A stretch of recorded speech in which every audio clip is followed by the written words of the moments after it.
नमस्कार। मैं अशोक जरोठी। सभी भाई बहनों का चैनल पर स्वागत है।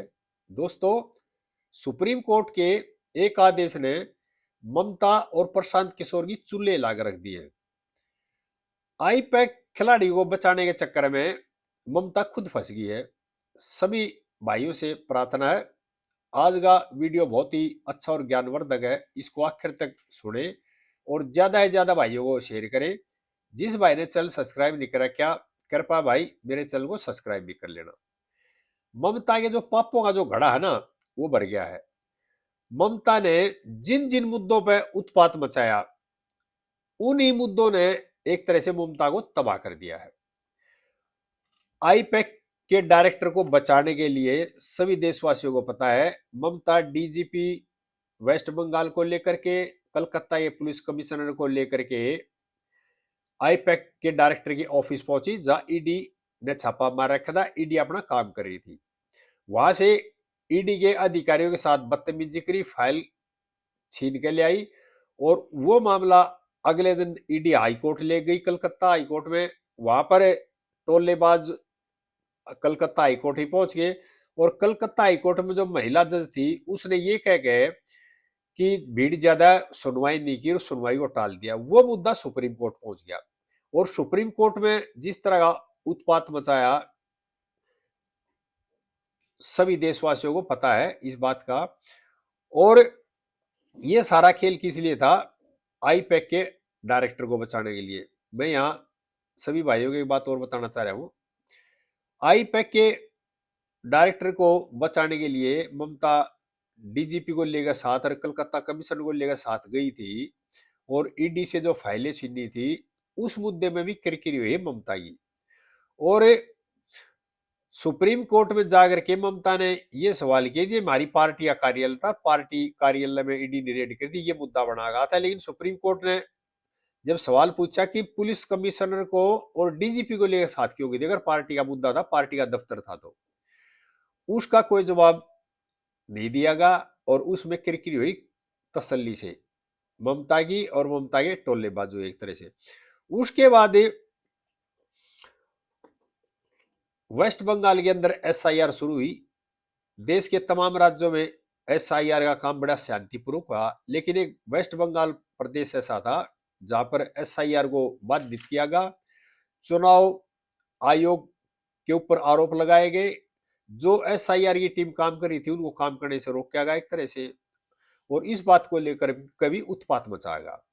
और ये मुद्दा जब सुप्रीम कोर्ट में गया, तो सुप्रीम कोर्ट ने west Bengal Calcutta high court को निर्देश दिए कि जितने भी न्यायिक अधिकारी हैं वेस्ट बंगाल के अंदर, उनको ड्यूटी लगाओ और वो इसकी निगरानी नहीं करेंगे, एसआईआर काम पूर्ण होगा, इसको रोका नहीं जाएगा। उसके बाद क्या खेल खेलना शुरू कर दिया कि एसआईआर की निगरानी के लिए जो 7 जज लगाए थे, जिसमें एक महिला जज भी थी, उनके साथ बदतमीजी की, उनको बंधक बनागा। और जब chief justice Calcutta high court ने डीजीपी और गृह सचिव से बात करनी चाहिए, उनकी बातें नहीं सुनेगी, और उस मामले में प्रशासन ने कोई सहयोग नहीं किया और कई घंटे तक 7 जजों को बंधक बनाकर रखा, उनके साथ बदतमीजी की गई और प्रशासन ने कोई सहयोग नहीं किया। ये मामला भी सुप्रीम कोर्ट पहुंचाया कलकत्ता हाई कोर्ट के चीफ जस्टिस ने। जब सुप्रीम कोर्ट में मामला सुनवाई पे था, उस टाइम सुप्रीम कोर्ट ने ऑर्डर कर दिए एनआईए एनआईए को किस मामले की गहन जांच की जाए और इसमें जो है ना,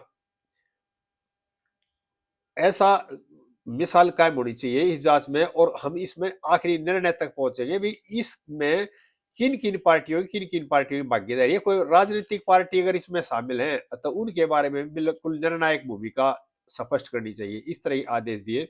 और एनआईए ने इसमें जांच की और एनआईए ने सुप्रीम कोर्ट में एक तरह से ये बताया कि ये साजिश थी, जजों के साथ इस तरह काम करने का।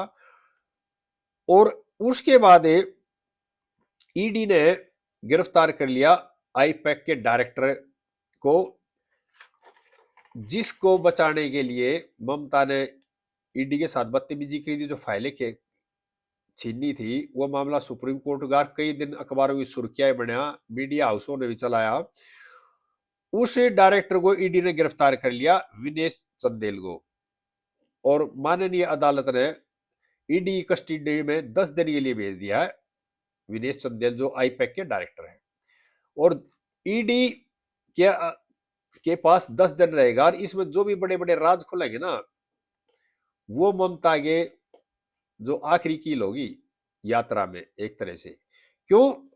जिस तरह के कारनामे कर रखे हैं, जिस तरह का जो आईपैक का काम था, और इसके जो डायरेक्टर है ना प्रतीक जैन, और जो विनेश चंदेल, प्रशांत किशोर भी थे। प्रशांत किशोर वह है जो कि राजनीतिक चाणक्य है, जो कहते भी उन्होंने जो विश्लेषण कर दिया या उन्होंने जो कह दिया वही पार्टी जीतेगी, वो अपने आप को किंग मेकर बनाए थे। एक तरह से वो बिहार के केजरीवाल थे। और जब उन्होंने अब की बार पार्टी बनाई, इलेक्शन लड़ा, तो उनकी एक भी सीट नहीं आई वहां पर गए।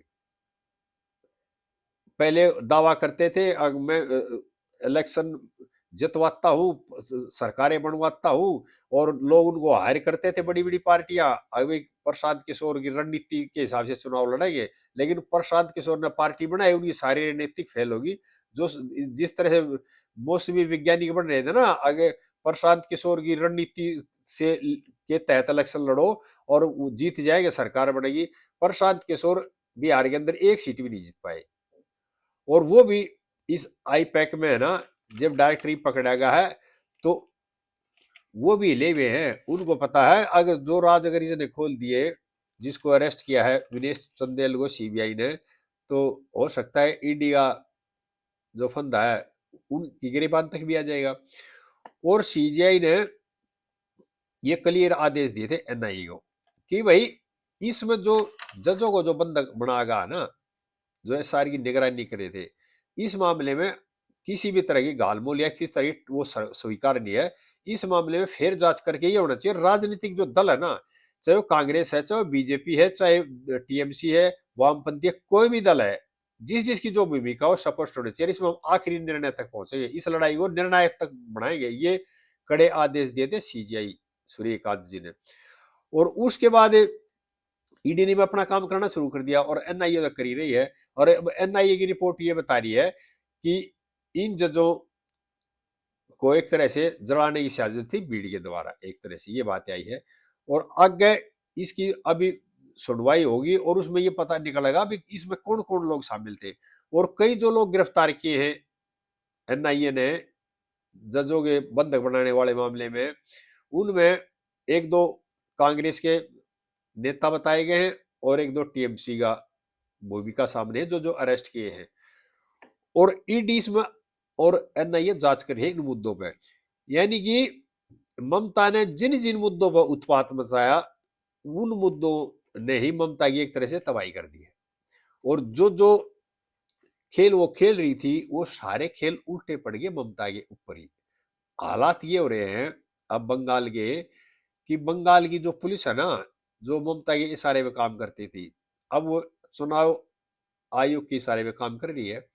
और वहां पर सेंट्रल की जो फोर्स की कंपनियां हैं, वो सरकार ने, केंद्र सरकार ने भेज दी, और चुनाव आयोग के निर्देश पे सारे काम कर रहे हैं। और अब चुनाव आयोग का सिर्फ एक ही काम है अभी बंगाल के अंदर शांतिपूर्वक इलेक्शन कराना अब की बार। और एसआईआर में जिस तरह के कार्रवाई हुई है और जिस तरह से वोट कटे हैं, उसके बाद ममता खौफ में है, और अब उसको अपनी हार का डर भी लगने लग गया है। अभी मैं हार गई और आगे जिस जिस तरह पाप कर रखे सारे उगड़ेंगे उगड़ेंगे, तो उसका जो सजा होगी वह भी भुगतनी पड़ेगी। तो ममता ने यानी खुद जो पाप करे थे ना, वो घड़ा भर गया है। ममता जब बंगाल में आई, तो वामपंथी जो पाप कर रहे थे ना, उनके पापों का नारा दे करके वामपंथियों के टाइम में बंगाल की सबसे ज्यादा डेमोग्राफी बदली थी। उस नारे को लेकर के ममता बंगाल में सत्ता में आई थी। ममता ने भी उसी बात को लेकर के राजनीति करनी शुरू कर दी, यानी डेमोग्राफी फिर बदलती चली गई, सिर्फ किसी लिए सत्ता में कायम रहने के लिए। यानी ये भी देख पाप है एक तरह से, सत्ता में कायम रहने के लिए इस बातों का ध्यान ना देना, आकर के बांग्लादेशी लोग आकर के बंगाल के अंदर घुस जाना, एक तरह से डेमोग्राफी चेंज कर देना। तो ये जो विधपाप की भागीदारी कौन है? जो सत्ता में बैठे, जिनके हाथ में कमांड है स्टेट की, वही तो लोग हैं इसके जिम्मेदार। और ये जो खेल खेला ना, ये कई साल तक खेला ममता ने, लेकिन अब वहां की जनता भी समझ गई है। और ममता के जो खेल है ना, वो हर खेल का मामला सुप्रीम कोर्ट तक आया है, और सुप्रीम कोर्ट में भी उत्पात मचा है। एसआईआर को लेकर के भी, और जनगणना को लेकर के भी, यानी कि वोटिंग लिस्ट को लेकर के भी ईडी एनआईआर रेड करती है, सीबीआई रेड करती है, उनके साथ भी अड़चन पैदा करना, बाधा पड़ना। यानी किसी भी केंद्रीय एजेंसी का अगर कोई जांच कर रही है, उसमें सहयोग ना करके उनके काम में बाधा पहुंचाना, दखल अंदाजी करना, एक तरह से यानी कि ममता ने केंद्र एजेंट की जो एजेंसी थी, उनको मजबूर कर दिया था वहां से भगाने के लिए, एक तरह से भी काम नहीं करने देगी, इस तरह की सोच के साथ काम कर रही थी। लेकिन अब है ना, अब खौफ में है ममता दीदी, और चूल हिला रखी है कई मुद्दों ने, जिस जिस मुद्दे में उन्होंने उत्पात मचा जा।